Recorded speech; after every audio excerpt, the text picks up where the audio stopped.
श्रद्धालु लोग आर्य समाज में उपस्थित हैं। जब तक ऋषि के प्रति श्रद्धा की भावना रखने वाले लोग आर्य समाज में हैं, आर्य समाज मर नहीं सकता, आर्य समाज जीवित रहेगा। महर्षि दयानंद जी महाराज से जब अंतिम समय में उनके शिष्यों ने पूछा कि महाराज जी आपका स्मारक बनाना चाहते हैं, क्या स्मारक बनाएं? तो ऋषिवर ने उत्तर दिया कि मेरा स्मारक ईंट और पत्थर से मत बनाना, मेरा स्मारक तो आप लोग हो। अगर आर्य लोग जीवित रहेंगे, आर्य लोग वेद का प्रचार करेंगे, वेद का व्याख्यान करेंगे, तो समझ लेना कि मैं ही बोल रहा हूं, मैं ही बैठा हूं वहां पे। ये इतनी पवित्र भाव आपके भीतर वो अपने आप को देखना चाहता है।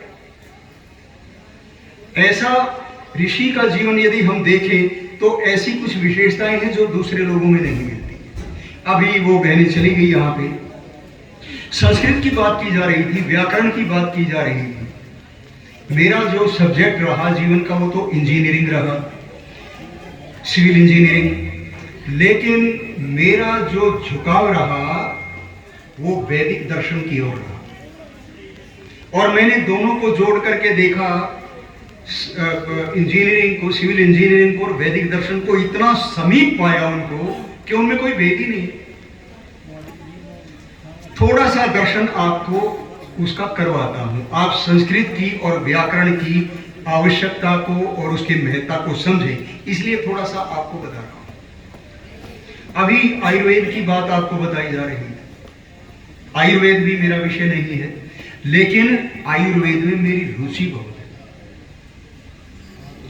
और उसके भी कुछ अनुभव आपको बताऊंगा आगे अपने वक्तव्य में। आप अंग्रेजी भाषा में पढ़ते हैं first person, second person, third person पढ़ते हैं ना। अंग्रेजी भाषा की जो व्याकरण है उसमें आपने पढ़ा है first person, second person, third person. First person कौन होता है? आई, मैं। सेकंड पर्सन कौन है? यू। थर्ड पर्सन कौन है? ही, जो यहाँ पे है ही, अप्रत्यक्ष है। अब संस्कृत की ओर आइए और तुलना कीजिए दोनों भाषाओं के मूल में, जहां से प्रारंभ करते हैं। संस्कृत भाषा में प्रथम पुरुष, मध्यम पुरुष, उत्तम पुरुष।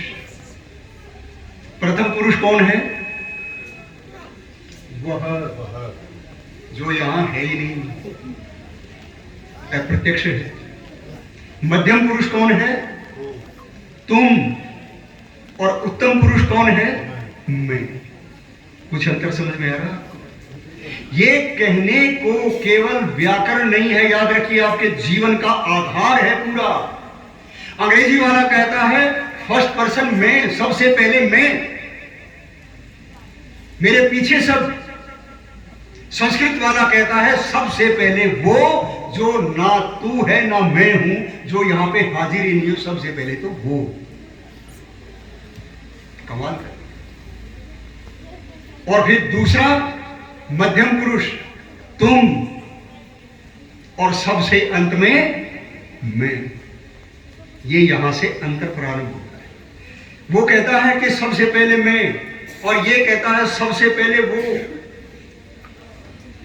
श्री रामचंद्र जी महाराज ने चक्रवर्ती राज्य को ठोकर मारी। चक्रवर्ती राज छोटा मोटा राज्य नहीं था, पूरे संसार का राज्य। और कहा कि ये भरत संभालेगा, मैं नहीं। जिस समय भरत को यह पता लगा कि मेरे लिए मेरा बड़ा भाई राज्य छोड़ करके गया है, उसने कहा मैं नहीं, इसके योग्य मैं नहीं, ये मेरा नहीं, ये तो उसी का है। उसने भी राजगद्दी नहीं संभाली। इधर से वो इनकार कर रहा है, इधर से वो इनकार कर रहा है। और अगर कोई इंग्लैंड का या अमेरिका का या किसी और देश का व्यक्ति होता तो उन्होंने हत्याएं की है राज्य प्राप्त करने के लिए। अपने पिताओं को जेल में डाल करके नरक की कोठरी में सड़ा करके मार डाला। दूसरे लोगों का राज्य हड़पा। भारत के ऊपर 636 ईस्वी से लेकर 1858 ईस्वी तक जितने भी आक्रमण हुए हैं विदेशियों के, सब यहां की संपत्ति को लूटने के लिए, इस देश पर अपना प्रभुत्व, अपना अधिकार जमाने के लिए देश की सभ्यता और संस्कृति को नष्ट करने के लिए सारा ये आयोजित, ये मतलब के षड्यंत्र, सारे आक्रमण उसी के तहत किए गए और इस देश की संस्कृति को बिल्कुल तहस नहस करके रख दिया, यहाँ के सिस्टम को बिल्कुल नष्ट करके रख दिया। कभी आप नालंदा देख करके आना, नालंदा विश्वविद्यालय पटना से लगभग 80 किलोमीटर की दूरी पर है। हम 2010 में वहाँ पे गए थे, जिस समय मैं अपने बेटे को वहाँ छोड़ के आया, उसका एडमिशन वहाँ कॉलेज में हुआ था, IIT में, तो पटना में। मैंने कहा आए हैं तो देख के चलते हैं। नालंदा जिस समय हम देख करके आए, और नालंदा स्टेशन गांव के साथ जो रेलवे स्टेशन लगता है वो बख्तियारपुर लगता है, बख्तियारपुर। और बख्तियार किसके नाम पे है? बख्तियार खिलजी ही वो व्यक्ति था जिसने आकर के नालंदा को नष्ट किया था, आग लगाई थी जिसने। वो ढूंढ रहा था, वहां घूम रहा था, अत्याचार करते हुए हिंदू मंदिरों को, हिंदू लोगों को नष्ट, मारते काटते और उनको लूटते हुए चक्कर लगा रहा था। इस दौरान वो बीमार पड़ गया, उसका इलाज नहीं हुआ। उसके साथ कुछ वैद्य अपने हकीम लेकर के आया था, वो लगे रहे, इलाज नहीं हुआ। फिर उसने कहा, नालंदा विश्वविद्यालय उसमें उस समय अपनी शिखर पर था, उन्नति के शिखर पर। लगभग 15,000 विद्यार्थी वहां पे अध्ययनरत थे। मूलतः बौद्ध विश्वविद्यालय था, बौद्ध मत की शिक्षा विशेष रूप से दी जाती थी, पढ़ाई वहां पर सारी विद्याएं जाती थी। तो और लगभग 1,500 ही अध्यापक पढ़ाने वाले थे। जो पुस्तकालय थे वो 9 मंजिल ऊंचे थे। उन्होंने कहा कि वहां पे कुछ लोग हैं आयुर्वेद के जानकार, वो अगर आपका इलाज करें तो हो सकता है। कहने लगा जी उनसे तो वो काफिर है, कहते हैं उनसे मैं इलाज नहीं करवाने वाला, उनसे अपना उपचार नहीं करवाऊंगा। तो फिर क्या करें? आकर के उन्होंने कहा, किसी को जो वैद्य अच्छी उच्च कोटि का वैद्य था उसको बताया, ऐसी ऐसी व्यवस्था। उसने कुरान दे दी। उस व्यक्ति को कहा कि कुरान को तो वो पढ़ता है, हाँ कुरान को तो पढ़ता है, कहता कुरान दे दो मुझे ला करके। उसने कुरान दी और कहता उस व्यक्ति को जाके दे दो, अब वो इसको पढ़े तो ठीक हो जाए। बख्तियार खिलजी ने कुरान पढ़ी और वो ठीक हो गया। कमाल हो गया ये तो, ऐसा क्या चमत्कार हुआ? उस वैद्य से पूछा क्या बात थी? कहते मैंने इस पुस्तक के पन्नों के ऊपर औषधियों का लेप कर दिया था, और जिस समय वो पढ़ते हुए थूक लगा करके पन्ने पलटता था, उस समय वो औषधि उसके भीतर जाती रही, जिसने रोग को दूर कर दिया। उस व्यक्ति ने जाकर के वो बात बख्तियार खिलजी को बता दी। अच्छा ऐसा हुआ, एक काफिर लोग, उसने वैद्य ने मेरे बीमारी को ठीक किया, मैंने तुमसे कहा था कि ये मत करना। उसने नालंदा पर धावा बोल दिया। 7वीं शताब्दी में नालंदा की स्थापना हुई थी और 12वीं शताब्दी में लगभग 500-600 साल के बाद नालंदा पर आक्रमण हुआ, सारा नष्ट कर दिया। आग और तलवार का खेल 6 महीने तक चलता रहा भाइयों बहनों, 6 महीने तक। और उन अमूल्य ग्रंथों से जो उन लाइब्रेरियों में भरे हुए थे, उन ग्रंथों से पानी गर्म करवा करके वो व्यक्ति स्नान करता था। सारे विद्यार्थियों को काट डाला, सारे अध्यापकों को काट डाला, सबको उड़ा दिया। दुर्भाग्य ये नहीं था कि सब मारे हुए, दुर्भाग्य तो अब है कि उस स्टेशन का नाम आज भी बख्तियार खिलजी उस हत्यारे के नाम पर ही है। और ये नालंदा को चला गया अब अंधकार के गर्त में, सदियों तक इसका पता ही नहीं लगा। ये तो एक कोई अंग्रेज, उस समय उसका नाम मुझे विस्मृत हो रहा है इस समय, शायद बुचनान था उसका नाम। वो आकर के उसने ढेर में खुदाई करनी प्रारंभ की तो पता लगा कि ये तो यहाँ पे पूरा नगर दफन है, यहाँ दबा हुआ। तब जाकर के नालंदा प्रकाश हुआ। और नालंदा के बारे में कहा जाता था न अलम ददाती इति नालंदा, उसका नाम इसीलिए था विद्या का अंत ही नहीं है यहाँ। ऐसी कितनी ही घटनाएं हुई, ऐसे कितने ही इतिहास दोहराए गए, कितने मंदिरों को लूटा गया, कितना कुछ किया गया, अत्याचार किया गया, उसका कोई वर्णन नहीं है, उसके कोई अनुमान बेहिसाब। एक आर्य समाज के बहुत अच्छे अच्छे विद्वान हैं आचार्य देव प्रकाश जी। उन्होंने पुस्तक लिखी है हिंदू मंदिरों की लूट। ये पहले मुसलमान थे, मौलवी थे और पंजाब के रहने वाले थे। उनकी पुस्तक आपको कहीं मिल जाए तो उसको जरूर पढ़ना। तो जो हमारा आधार था, जहां से हमारी संस्कृति बननी शुरू होती थी, विद्यालयों के ऊपर आक्रमण किया गया। कुछ उस समय नष्ट किए गए और कुछ लॉर्ड मैकाले एक विशेष नीति के तहत जिस समय भारत में भेजा गया, उसने आकर के जिस समय यहाँ देखा कि यहाँ के लोग अपनी सभ्यता और संस्कृति से प्रेम करने वाले हों, इसको किसी भी मूल्य को छोड़ते नहीं है इसको, उसने कहा सुनो, इस समय दुनिया पश्चिम के जो विज्ञान के आविष्कार है उनसे चकाचौंध हो गई। तो अब मौका है भारतीय संस्कृति पर प्रहार करने का। मशीनी युग आ रहा है और ये लोग भोगवाद की ओर अधिक बढ़ रहे हैं, भोगवाद की ओर। भारत का जो आदर्श रहा वो त्यागवाद की संस्कृति का रहा और इस समय ये लोग त्यागवाद को छोड़कर भोगवाद की ओर आ रहे हैं। ये संग्रह की नीति, जो इकट्ठा करने की नीति है, उसकी ओर बढ़ रहे हैं। इस समय मौका है और उसी समय उसने अपनी अंग्रेजी की जो शिक्षा नीति थी, जिसको हम आज मैकाले की शिक्षा नीति कहते हैं, वो यहाँ पे लागू की। यहाँ का जो अपने शिक्षा का जो सिस्टम था, व्यवस्था थी, एजुकेशन सिस्टम था, उसका उसने बेड़ा गर्क किया। और जैसा वो कहा करता था कि यहाँ लोग तो यही रहेंगे, शक्ल सूरत से तो भारतीय होंगे, लेकिन मन से, बुद्धि से ये अंग्रेज होंगे, ईसाई। जिस समय मैं सुंदरनगर में था तो हमने एक शिविर लगाया। वहां एक जगह पड़ती है आनी, कुल्लू जिले में है। मैं तवारी विंग दल का संचालक होता था। उस समय हमने आनी में शिविर लगाया और शिविर का लगाया, पहले कुल्लू में शिविर था, तो वहां का आनी का एक लड़का उस शिविर में उसने भाग लिया। वो कहने लगा जी ये तो बहुत अच्छी बात है, आप तो बहुत बढ़िया, ये कार्यक्रम तो मैंने पहली बार देखा। एक शिविर हमारे आनी में भी लगा लो। सुंदरनगर से लगभग 10-11 घंटे का रास्ता बस में था, जहाँ मैं रहता था वहां से। बिल्कुल जनजातीय क्षेत्र, दूर दराज का, कोई आर्य समाज का नाम नहीं, कोई ऋषि ध्यान को जानता नहीं, कोई कुछ नहीं जानता। वहां पे लोग पूरे राक्षसी संस्कृति, शराब पीना, मांस खाना और उल्टे सीधे काम करना, ये वहां का सामान्य जीवन है। तो मैं चला गया। शिविर का आयोजन उस समय तो नहीं हो पाया। मैंने कहा तो ऐसा कर, मुझे विद्यालय में ले चल। विद्यालय में जाकर प्रिंसिपल साहब को परिचय दिया। मैंने कहा मैं कुछ बोलना चाहता हूँ बच्चों को। कहता जी आप कल प्रातःकाल आ जाओ। तो गए, लगभग 1 घंटे का मेरा व्याख्यान हुआ। उसके बाद कहने लगे आप, ये स्कूल 2 दिन का है, अभी शुक्रवार उस दिन था और शनिवार का अगला दिन, आप पूरा ले लो। बड़े बच्चों को आप जो बताना चाहते हो बताओ। पहला शिविर तो ऐसे लगा और दूसरा जो शिविर पूर्णकालिक शिविर लगा, उसमें 35 विद्यार्थियों का लगा। जो आवासीय शिविर था 1 हफ्ते का, 2 शिक्षक थे मेरे साथ।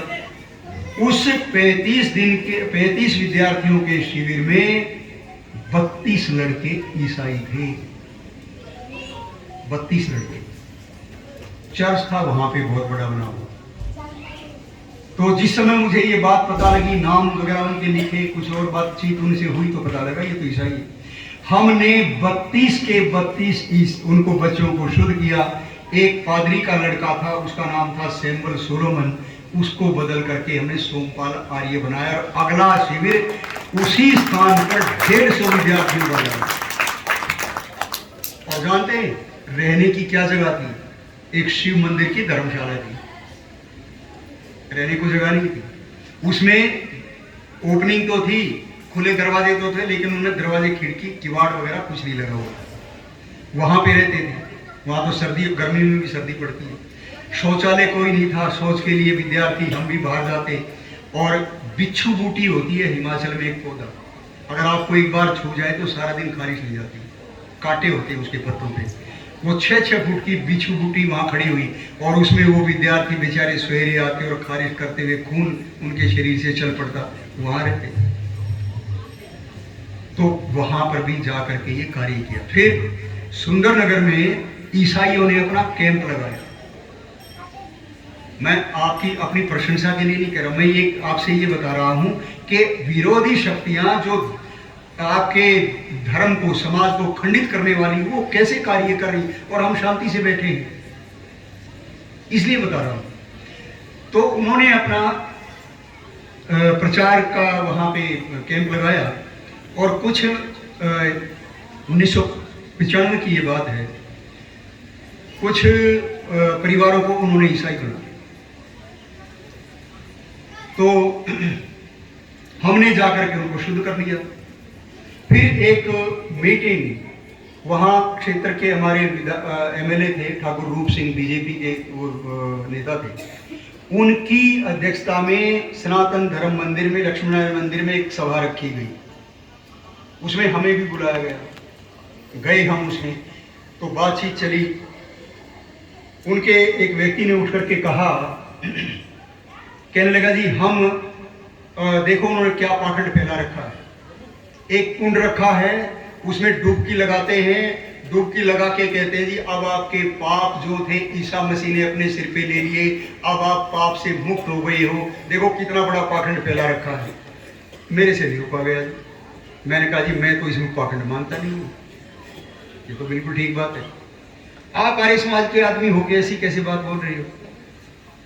मैंने कहा जब गंगा में डुबकी लगाने से पाप नष्ट हो जाते हैं तो ईसाइयों के कुंड में क्या दोष है, क्या दिक्कत है भाई। समस्या, वास्तविक बात तो ये है कि ना गंगा में डुबकी लगाने से पाप खत्म होते, ना इनके कुंड में डुबकी लगाने से पाप खत्म होते। पाप तो भोगने के, फल भोगने के उपरांत ही खत्म होते हैं। तो कहने लगे हम इनको शास्त्रार्थ का चैलेंज देंगे। मैंने कहा बोलो महर्षि दयानंद की इच्छा। जिस दिन सनातन धर्म वाले लोग, जिस दिन पौराणिक लोग आर्य ये इनको ईसाइयों को और मुसलमानों को शास्त्रार्थ का चैलेंज देना सीख लेंगे और शुरू कर देंगे, अरे उस दिन तो महर्षि दयानंद पुणे संसार में आ जाएंगे। और सुनो भाई, तुम ये शास्त्रार्थ नहीं करोगे, ये शास्त्रार्थ हम करेंगे। यदि ये पुराणों का एक भी पन्ना तुम्हें निकाल करके दिखा दिया उन्होंने, तो छुपने के लिए जगह नहीं मिलेगी। इसका उत्तर आर्य समाज देगा।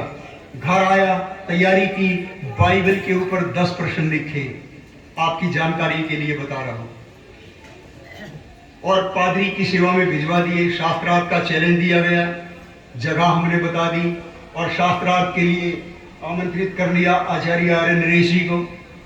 आओ जी शास्त्रार्थ है यहाँ पे।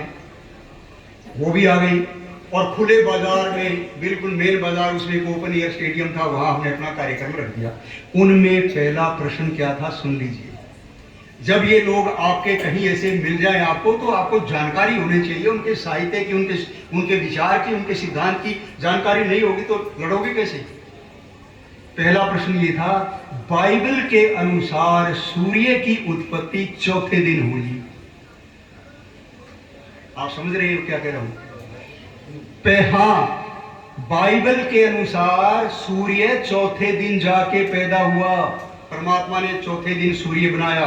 तो प्रश्न ये है, जब सूर्य था ही नहीं तो 3 दिन पहले के कैसे गिन लिए। सूर्य के अभाव में दिन रात हो ही नहीं सकते। कहां से लिखे हैं। बाइबल किसी एक पुस्तक का नाम नहीं है। बाइबल 65 पुस्तकों का संग्रह है, 65 पुस्तकों का।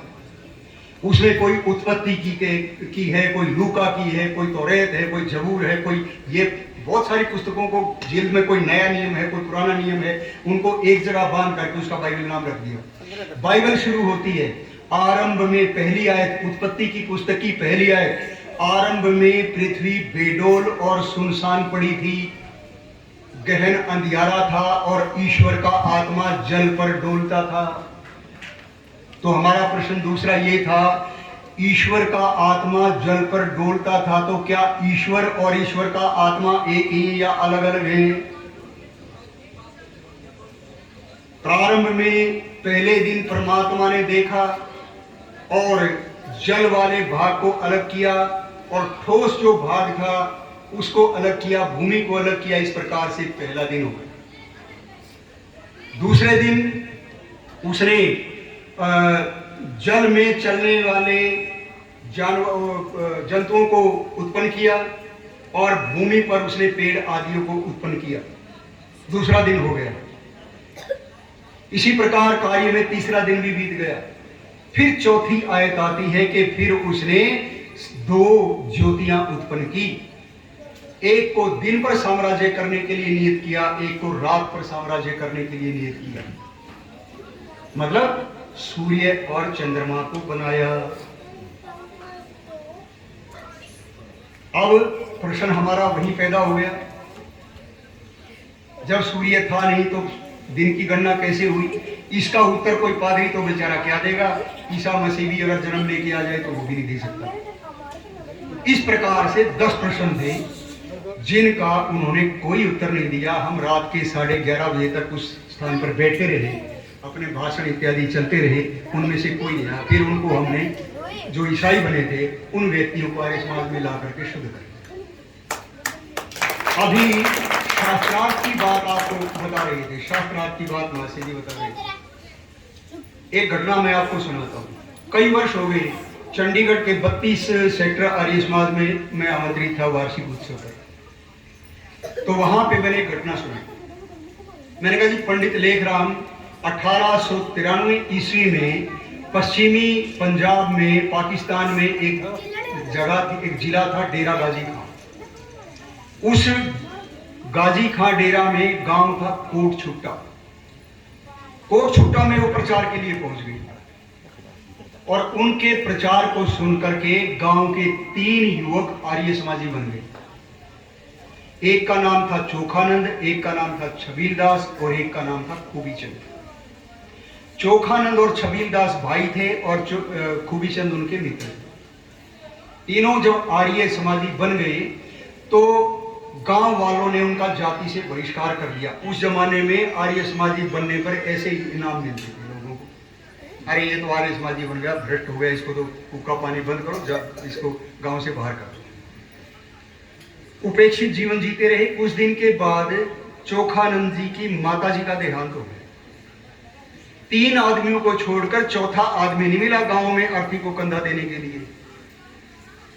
तो तीनों जिस समय अर्थी को उठा के ले चले तो खूबीचंद की माता रास्ते में मिल गई, उसको भी पकड़ के ले गई। अरे तू कहाँ इन दुष्टों के साथ चला है, ये खुद तो भ्रष्ट हो गई, तेरा भी बेड़ा गर्क कर दिया।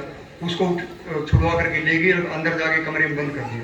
फिर भी वो किसी प्रकार से कुंडी वगैरह खुलवा के फिर जा करके उनके साथ जा मिला और वहां उस गांव में पहला संस्कार वैदिक रीति से हुआ। जिस समय चिता में आहुतियां डाली जा रही थी, घी और सामग्री डाली जा रही थी, उस समय जो सुगंध गांव में आई तो गांव वालों ने प्रचारित कर दिया कि आर्य लोग अपनी मां के शव को, अपनी मां के लाश को आग में भून के खा रहे हैं। यही वैदिक रीति से संस्कार होता है। वैसे तो नहीं गए, लेकिन ये घटना देखने के लिए पहुंच गए। लेकिन वहां जाके दृश्य देखा तो कुछ और ही था। वहां तो मंत्र बोली जा रही थी, आहुतियां डाली जा रही थी। जिस समय मैंने ये घटना सुनाई, सामने प्रधान जी बैठे थे, सुनील गाबा जी एडवोकेट। उनकी आंखों से टप टप आंसू गिरने लगे। मैंने भी देख लिया प्रधान जी रो रहे थे। तो जिस समय व्याख्यान समाप्त हुआ, वो मंच पे आए, कहने लगे जी आचार्य जी ये बताओ आपको ये घटना कैसे पता है? मैंने कहा आप बताओ, आप इतने भावुक क्यों हो गए इस बात को सुनकर? तो कहने लगे आप बताओ पहले कहाँ से पढ़ी है घटना? मैंने कहा जी ये उनकी राजेंद्र जिज्ञासु जी की लिखी हुई पुस्तक है धर्म रथ साक्षी धर्मवीर लेखराम, उसमें मैंने पढ़ी थी, मुझे अच्छी लगी, मैं आपको सुना। कहने लगे आपको ये पता है चोखानंद जी कौन थे? मैंने कहा मुझे नहीं पता, मैं तो इतना ही पता है जितना पुस्तक में पढ़ा है। कहने लगा मैं बताता हूँ, चोखानंद जी मेरे नाना जी थे। मुझे ये पता था कि वो डेरा गाजी खां से आए थे, कोट छुट्टा से आए थे, लेकिन ये घटना जो आपने बताई ये मुझे नहीं पता थी। और आज मैं भी आर्य समाज की वेदी पर खड़ा होकर के ये प्रतिज्ञा करता हूँ, चाहे कुछ भी हो, कितनी मुसीबतें आए, कुछ भी सहन करना पड़े, लेकिन आर्य समाज का साथ कभी नहीं छोड़ूंगा। ये घटना प्रेरणा देती है। दीनानगर जो मठ है, दयानंद मठ दीनानगर, वहां मैं बहुत जाता रहा। जब हिमाचल में था तो उनका कोई भी उत्सव, कोई भी कार्यक्रम मेरे बिना होता नहीं था। दीनानगर की एक घटना मैं आपको सुनाऊं। पंडित शांति प्रकाश शास्त्रार्थ महारथी, शायद आपने नाम सुना हो, छोटे से कद के व्यक्ति थे, 5 फुट के करीब का था। उपदेशक विद्यालय लाहौर में पढ़ते थे। स्वामी स्वतंत्रानंद जी महाराज उस समय पढ़ाते थे, वहां पे वो आचार्य थे उपदेशक विद्यालय में। तो दीनानगर में मुसलमानों ने आर्य समाज को शास्त्रार्थ का चैलेंज दे दिया। उधर स्वामी स्वतंत्रानंद जी तक खबर पहुंची।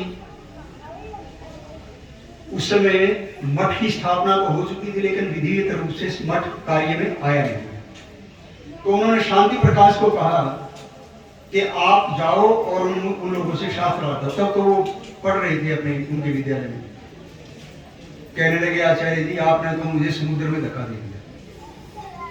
स्वामी जी कहने लगे, भाई तैर के पार पहुंच गया वो हमारा, और डूब गया तो तेरा हम करेंगे क्या, फिर हमारे किसी काम का नहीं, शास्त्रार्थ तो तुझे ही करना पड़ेगा। चला गया। जिस समय रेलवे स्टेशन पे उतरे तो साथ में एक मौलवी भी थे, उनके आए। मौलवी को खूब फूल मालाओं से लाभ दिया और वो पूरे जुलूस के साथ जयकारे गुंजाते हुए लेके गए। और शांति प्रकाश वो कहते हैं कि मैं उतर के देखते रहा, मुझे कोई लेने भी आया कि नहीं आया। खैर शास्त्रार्थ स्थल पे पहुंचा तो मैंने कहा, जी भूख लगी है, कुछ खिला दो, पहले लाहौर से चला था। स्वामी जी कहने लगे, भाई भूखा शेर ज्यादा ताकत से लड़ता है, पहले लड़ाई कर फिर दे। तो जिस समय शास्त्रार्थ हुआ, शांति प्रकाश ने थोड़ी देर में उनके छक्के छुड़ा दिए। उस शास्त्रार्थ में मुसलमानों की जबरदस्त हार हुई। इसके बाद वो लड़ाई झगड़े पे उतर आई। खैर कहता जी वो निपटा गया और आर्य समाज में ले जाके मुझे दूध इत्यादि पिलाया गया। उसके बाद शास्त्रार्थ के क्षेत्र में शांति प्रकाश जी का ऐसी धाक रही, विशेषकर ईसाइयों को और मुसलमानों को जब ये पता लग जाता था कि शांति प्रकाश जी आए तो शास्त्रार्थ करने आते नहीं। बहुत सारी घटनाएं हैं। तो आपका जो अतीत है, आपका जो प्रारंभिक अवस्था इतनी कमाल की है, आप जितना उस पर गर्व करें उतना अच्छा है। लेकिन अब स्थिति थोड़ी सी बदल रही है। हमारा स्वाध्याय घट रहा है, हम चिंतन नहीं करते। चिंतन स्वाध्याय करना, चिंतन करना, एक बात पर बार बार विचार करना, उस पे उसका कुछ निष्कर्ष निकालना, ये बहुत बड़ी चीज होती है और आपको ऐसा कुछ दे जाती है जिसको पा करके आप गदगद हो जाते हैं। बहुत बड़ी चीज होती है, मैं आपसे ही कहता हूं। आप करके तो देखिए, एक आपका ऋग्वेद, जिसको सब संसार की लाइब्रेरी का पहला ग्रंथ माना जाता है, और पश्चिम के लोगों ने भी ये माना है कि धरती पर पहला कोई ग्रंथ आया है तो ऋग्वेद ही आया है। Rigveda is the first book of world language. Rigveda का जिस समय पहला मंत्र आता है, प्रथम मंडल के प्रथम सूक्त का प्रथम मंत्र, जिसको आप स्वस्ति वाचन प्रारंभ करते ही बोलते हैं, अग्नि मेरे पुरोहितम यज्ञस्य देव मृत्युजम होतारम रत्नभातमम। तो पहला उपदेश ईश्वर का कैसा होना चाहिए? बाइबल वाला कहता है कि पहले प्रारंभ में ऐसा था। कुरान वाले से पूछा, तुम क्या कहते हो भाई? कहता, बस खुदा ने कुन कहा और हो गया। कुन मतलब हो जा, और वो सृष्टि बन गई। वेद वाले से पूछा, तुम क्या कहते हो? आप संध्या में मंत्र बोलते हैं। बाइबल वाला नकल तो कर रहा है उस मंत्र की, लेकिन उसको समझ में नहीं आ रहा बेचारे को, इसको रखूं कैसे?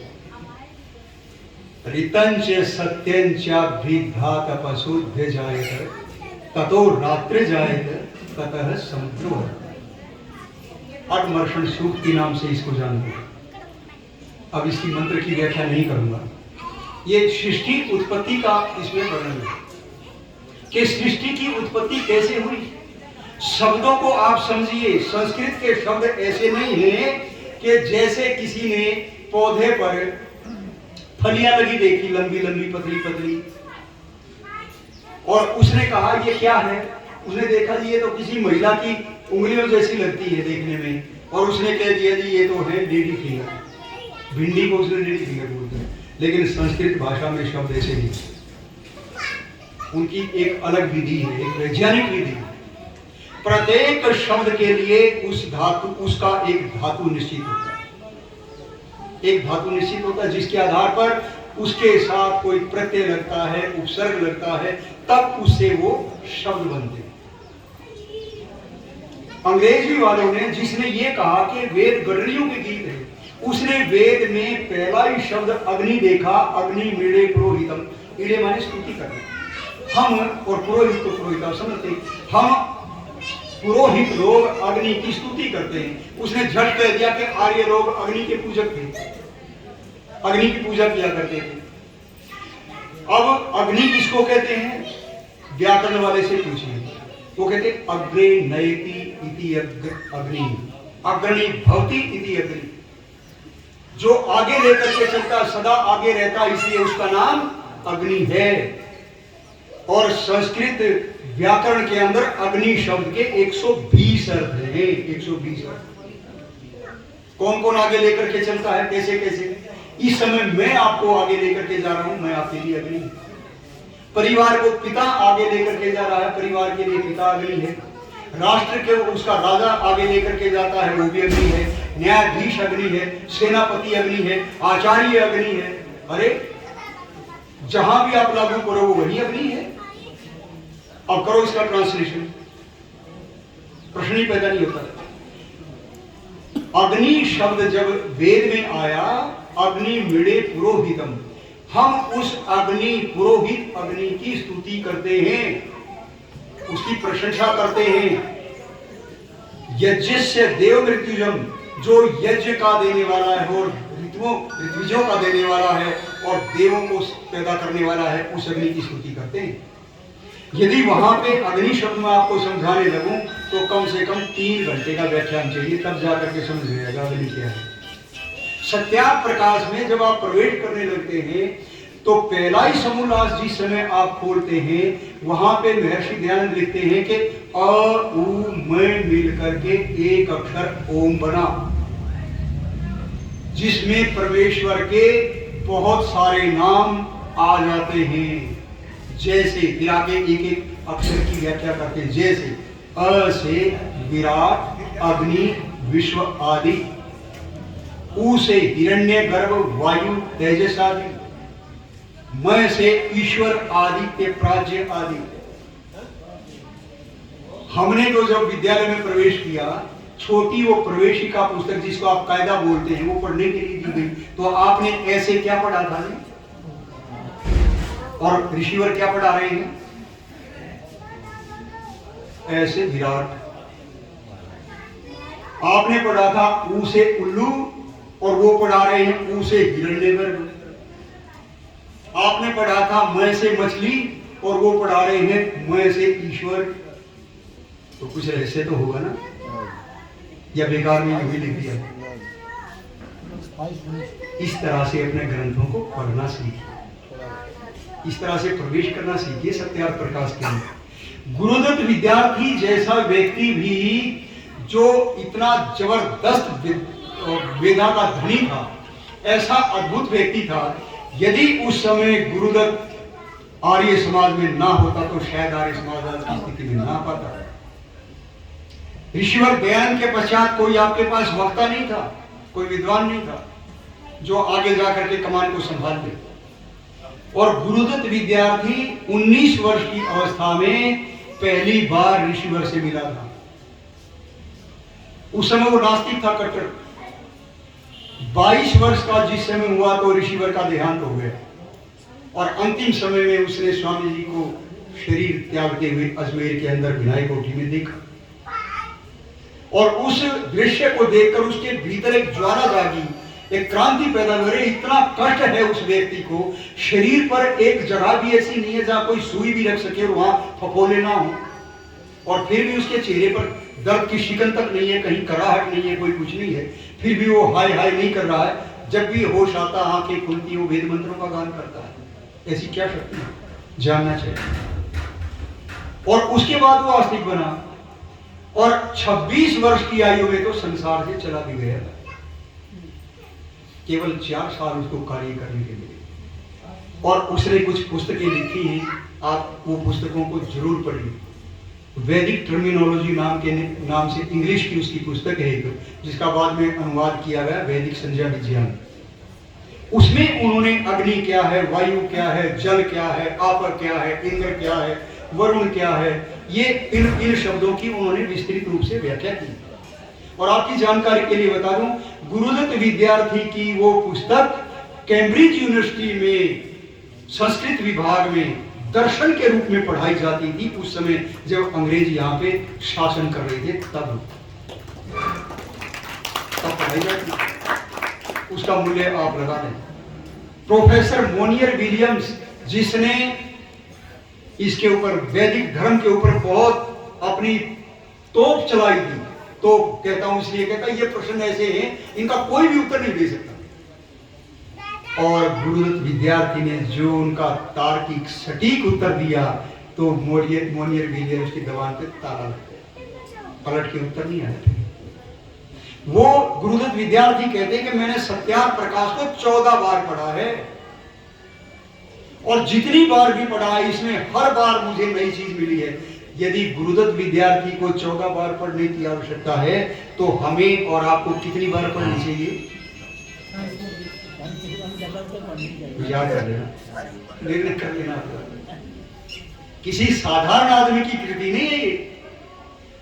मेरा ऋषि ऐसा है जिसकी विद्वत्ता को यदि आपने जानना है, ऋषि किस कोटि के व्यक्ति थे यदि ये जानना है आपने, तो काशी के पंडितों से जाकर के पूछना, उनसे पूछना जाकर ऋषि किस कोटि के व्यक्ति। ठीक उसी प्रकार जैसे अर्जुन की वीरता को जानना है तो जयद्रथ से पूछना, अर्जुन की वीरता को जानना है तो दुर्योधन, अश्वत्थामा और कर्ण से पूछना। एक बार आचार्य द्रोण ने युद्ध के समय में दुर्योधन को अर्जुन से लड़ाई करने के लिए भेज दिया, और ऐसा कवच उसको दे दिया कि किसी भी शस्त्र से उसको बिंधा ना जा सके, और कहा अब जा तू अर्जुन से लड़ाई करने। और जाते जाते उस कवच को धारण करने के बाद भी दुर्योधन कहता, आपने मुझे आग के कुएं में धकेल दिया है आचार्य जी। जयद्रथ को जब उसको ये पता लगा कि आज अर्जुन ने तुझे मारने की प्रतिज्ञा की है, सारा दिन महारथियों के घेरे में छुपता रहा, भागता रहा। इसी प्रकार से यदि महर्षि दयानंद की विद्वत्ता आपने पूछनी है तो पूछना जाकर के बाल शास्त्री से, पूछना जाकर के विशुद्धानंद से, पूछना जाकर हलधर ओझा और अंगद शास्त्री से पूछना जाकर के बताएंगे दयानंद किस कोटि के व्यक्ति थे। जिस समय पंडित लेखराम उनके जीवन के संबंधित घटनाओं का संग्रह करते हुए घूम रहे थे, विशुद्धानंद से जाकर के कहते, पंडित जी आपका महर्षि दयानंद से शास्त्रार्थ हुआ था? कहते हाँ जी हुआ था। कहते उस शास्त्रार्थ में आपके साथ कौन कौन थे? उन्होंने नाम गिना दिए, मेरे साथ ताराचरण न्याय रतन थे, बाल शास्त्री थे, ये था वो था, सबके नाम गिना दिए। और कहते हैं ऋषि के साथ कौन था? आंखें बंद हो गई विशुद्धन की, आंखों से धारा बहने के लिए आंसू की। कहने लगे दयानंद के साथ, दयानंद के साथ तो ईश्वर था। उस व्यक्ति को किसी भी तरीके से हराया नहीं जा सकता। मैं जानता था ये जो कुछ बोलता है एक एक बात पत्थर पे लकीर है, अटल सत्य है, इसको बदला नहीं जा सकता, काटा नहीं जा सकता। फिर कहता आपने सत्य को ग्रहण क्यों नहीं किया यदि इस बात को स्वीकार करते थे? कहते हैं मेरे पास वो हिम्मत नहीं थी। मुझे जो मान सम्मान मिल रहा है, जो धन दौलत मेरे ऊपर लुटाई जाती है, उसने मुझे विचलित कर दिया। मैं सत्य का साथ नहीं देता। लेकिन वो बिल्कुल अकिंचन था, उसको किसी बात की चिंता नहीं थी, किसी बात की परवाह नहीं थी। दुनिया की बड़ी से बड़ी ताकत उसको हिला नहीं सकती थी, डिगा नहीं सकती थी अपने निश्चय से। संसार का कोई व्यक्ति इसको पलट नहीं सकता। आप ऐसे व्यक्ति का स्मारक हैं, आप ऐसे व्यक्ति का। ऋषि की जीवनी को ऋषि के ग्रंथों को यदि आप पढ़ें तो ये विचार कर लेना कि बिल्कुल महर्षि दयानंद यहाँ साक्षात उपस्थित है। और वो मुझे ये बात बता रही है। अरे संध्या के मंत्र जिस समय मेरे गुरुजी पढ़ाते थे वो बोलते थे, भाई संध्या के मंत्र हम बोलते हैं, ओम वाक वाक प्राण प्राण चक्षु चक्षु श्रोत्रम श्रोत्रम, ओम नाभि ओम हृदय ओम कंठ। इसके साथ एक बात लगा दिया करो। मैंने कहा जी क्या? कहते जब ये संध्या के मंत्रों का पाठ करने लगो तो ये विचार कर लेना कि मेरी वाणी में वाणी हो। कहा तो वो है वहां पे परमात्मा मेरे मुख में वाणी हो। वाणी तो है ही पहले, लेकिन मेरी वाणी दयानंद की वाणी बन जाए, मेरी आंख दयानंद की आंख बन जाए, मेरे कान दयानंद के कान बन जाए, मेरा हृदय दयानंद जैसा हृदय बन जाए, विशाल हो जाए।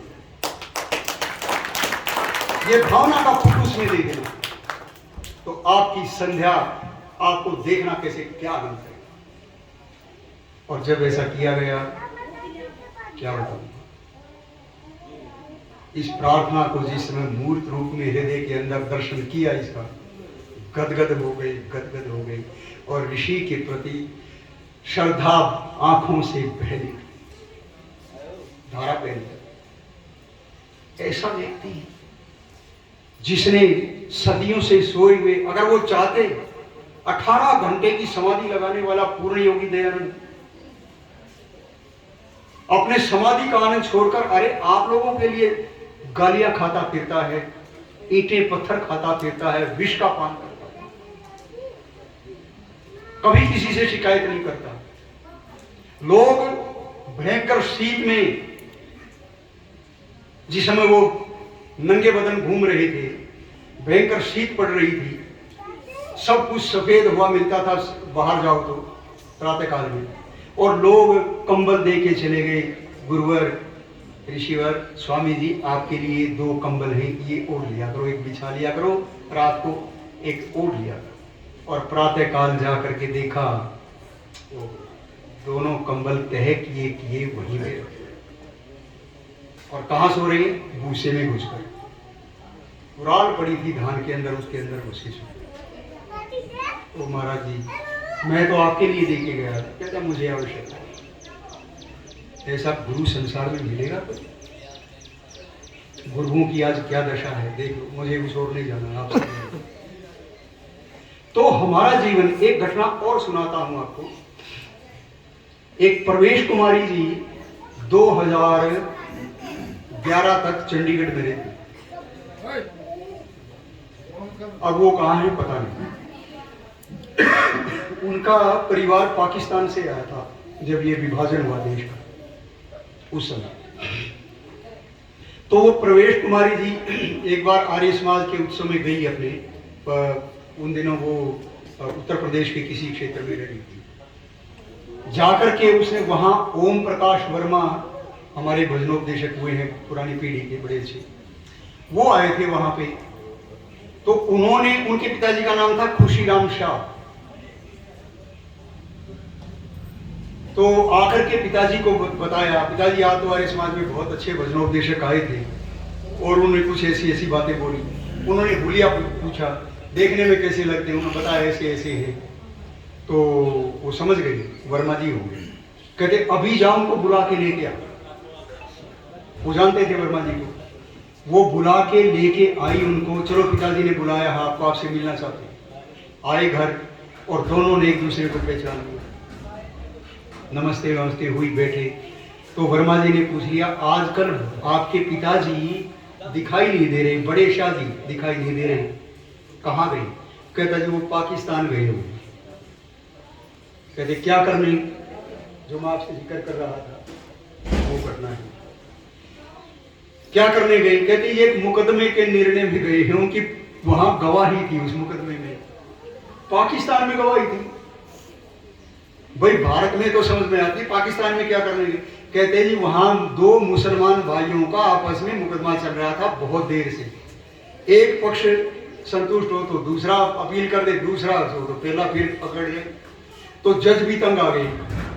उस जज ने पूछा भाई कोई ऐसा तरीका है कि तुम हमारा दोनों की तसल्ली हो जाए? दोनों की संतुष्टि हो जाए। कहता हाँ जी एक तरीका है। क्या कहते हैं, भारत में एक व्यक्ति रहता है खुशीराम, उसका खुशीराम शाह उसका लड़का, और उसको बड़े शाह जी के नाम से जानते हैं। अगर वो आके, वो हमारा पड़ोसी था जब यहाँ रहते थे, अगर वो आके गवाही दे दे तो हमारी तसल्ली हो जाएगी, उसको सारी बात का पता। कहते तुम्हारे पास उसका आता पता है कुछ? हाँ जी पता तो है, हमारा पत्र व्यवहार होता रहता है। तो बुलाओ उसको, पत्र दो। वहां से आए, सम्मन आ गई शाह जी के नाम, आओ ये आपकी गवाही की जरूरत है। चले गए वहां पे, और जाकर के न्यायालय में खड़े होके उन्होंने जो बात बोली तो दोनों पक्ष संतुष्ट हो गए, जी ठीक है हमें मंजूर है। और फिर आए नहीं, कहते उसके बाद, कहते उन्होंने आने दिया। वो कहते हैं अभी रुको हमारे पास, एक महीने यहाँ हमारे सेवा का मौका दो, उसके बाद जाएंगे। आपकी तो ये पहचान थी, आपकी तो ये पहचान थी। और आज कोई कह दे, मैं उस स्थिति पे जाना नहीं चाहता। सभाओं में, समाजों में बहुत दयनीय स्थिति है, उसके लिए जिम्मेदार है। जो मैंने आपसे कहा था कि देश की रक्षा कौन करेगा, ये उस संदर्भ में कह रहा हूं आपसे कि हम इस संस्था को जीवित रखें। हम कहते हैं वेद की ज्योति जलती रहे, पर जलाएगा कौन? कोई बाहर वाला थोड़ी आएगा जलाने। महर्षि दयानंद वेद ज्ञान का सूर्य थे, हम कम से कम दीपक तो बने। हमारा जीवन कब चमकेगा? हम कब समाज के सामने आदर्श प्रस्तुत करेंगे? क्या हर बार स्वामी श्रद्धानंद ही चाहिए? क्या हर बार पंडित लेखराम ही चाहिए? क्या छुरा उन्हीं के पेट में लगना चाहिए? क्या गोली उन्हीं की छाती में लगनी चाहिए? हम किस काम आएंगे? हमें भी आदर्श स्थापित करने हैं, हमें भी संसार के सामने रखना। देखो भाई, आर्य ऐसे होते हैं, आर्य ऐसे होते हैं। दीप से दीप जलता है, बुझा हुआ दीपक किसी को जला नहीं सकता। उनका जीवन ऐसा था, हमारा भी जीवन ऐसा बने। अब कुछ दो चार बातें आपसे चाहता हूं, मैं आपकी सहमति चाहता हूं। देखो यज्ञ कैसा है जी? अच्छा है कि बुरा? अच्छा। तो वो लोग क्या मुझे बता सकते हैं कोई प्रतिदिन जो यज्ञ करता हो? हाथ खड़ा करें तो बहुत अच्छा, बहुत अच्छा। हाथ नीचे कर ली, बधाई हो आपको बहुत। तो बाकी लोग क्यों नहीं करते जी? करना चाहिए, जब अच्छा है तो करना चाहिए। और संध्या कैसी है? बहुत अच्छी है, पर हम नहीं करेंगे। आज से प्रण कर लो, ये जो उत्सव होते हैं ना, ये अपने संकल्प के रूप में भी मनाने चाहिए। आज से विचार कर लो, बिना संध्या किए भोजन कभी नहीं करेंगे। मुझे 1986 में सक्रिय रूप से आर्य समाज से जुड़ा, उस समय से हमारे घर में निरंतर यज्ञ चल रहा है, कभी नहीं रुकता। ये बात इसलिए कहने का अधिकार रखता हूं। और संध्या तो मुझे समझ नहीं आता कि मैंने कभी संध्या छोड़ी है उसके बाद। यहां तक कि मेरी बेटी का विवाह संस्कार होने वाला था और बारात जो थी दरवाजे पे आई खड़ी हुई, और मैंने ये लगा, मुझे पता था कि एक बार ये अंदर आ गई तो मुझे समय नहीं मिलेगा।